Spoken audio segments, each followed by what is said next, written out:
over the past couple of days, we have been talking a lot about payment processors digging their claws into our entertainment, and feminist organizations like Collective Shout viewing this as a big fat win on their part because there are going to be so many platforms that are removing so much content they deem too controversial now, and even the pro-censorship journos at Kotaku, PC Gamer, and Vice are saying that this is a very bad situation. I have a few different things to show off, but before I get into the topic, if you enjoy the content I create, check out the links in the description, join the community in my live streams, and consider supporting through Patreon or YouTube memberships. Now, it is so good that so many people are talking about this right now because ultimately, when you give companies an inch, they will take a mile. And when we look at payment processors, they have a hell of a lot of control right now, and they can demand that the Nintendos, Valves, and itch.ios remove content. But if we bring more awareness to this, the more people will fight back, the more petition signatures that we'll see, and just the more people will be upset over this situation. Though,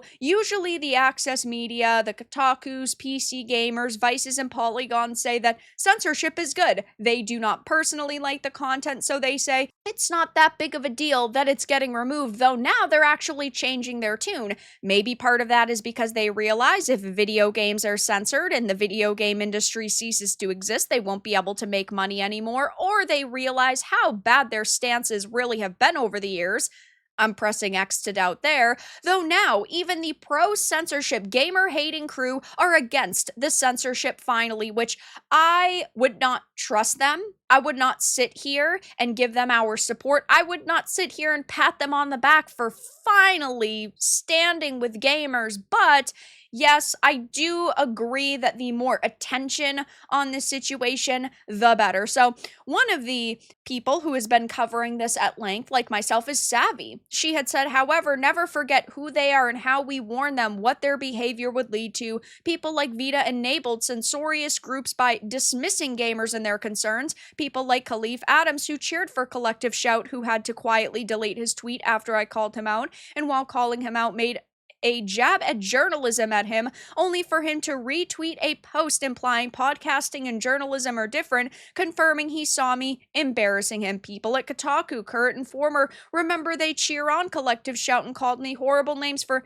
defending No Mercy, and not a peep about the biggest news and entertainment from any game blogging website in a meaningful way. Now, these people bend with the wind if it means they are getting more of an opportunity in an industry, if they believe that they can make more money, if they think that they can gain more popularity. So I would not trust them. I still do not think that they deserve all of our support. If they are anti-censorship today, that's great, but in a week or a month or a year, they might be back to saying censorship is actually good because it's not affecting them, because they're not worried about potentially losing their jobs. But we've seen Kotaku put up an article saying this anti-porn group declares a win over disgusting gamers after Steam's mass sex game purge, and they're not necessarily in this saying all censorship is bad, but they are saying that, well, these individuals behind this group aren't great people either, and it does boil down to their stance, right? Because Collective Shout is a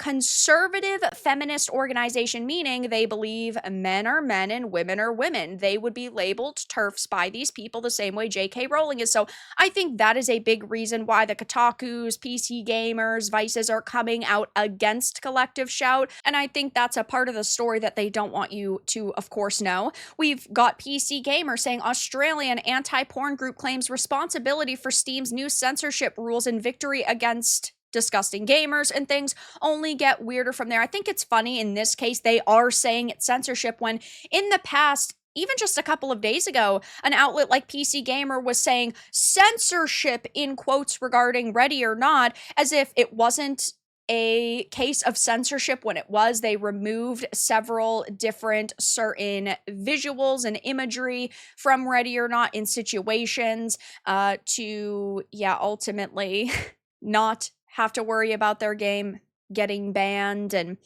they want to, of course, present it as if the changes are small, but all censorship is bad and a little bit of censorship is still censorship, though.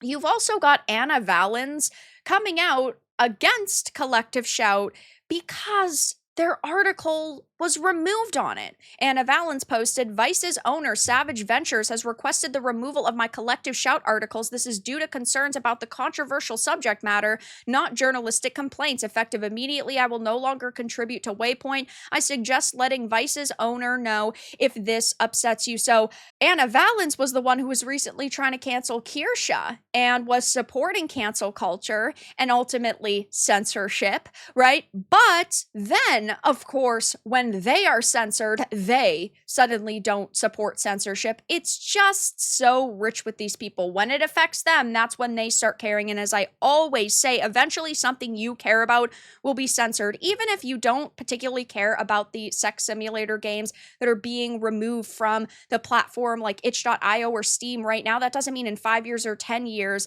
your favorite franchise won't be affected. It might not be affected now, but it could be then. And that's why we have to fight back against this censorship. It's why we have to call it out now. It's why we have to make a big deal about it. And I know Savvy has brought a lot of attention to this recently, which is fantastic. But when Savvy had posted about how the pro-censorship, gamer-hating crew were against the censorship, finally, a lot of people were saying, I mean, it's really good that they're voicing their opinions, but yeah, we definitely should not trust them. It's a truce. We can go at each other's throats again after the government issue is dealt with. Let's help them. They started this mess after all. Do I trust them? No, but if our goals align for this instance, then they align on what little common ground we have. I just think that it's so important we do not forget all of the damage that they have done to this industry. We have gotten to this point in part because of these people.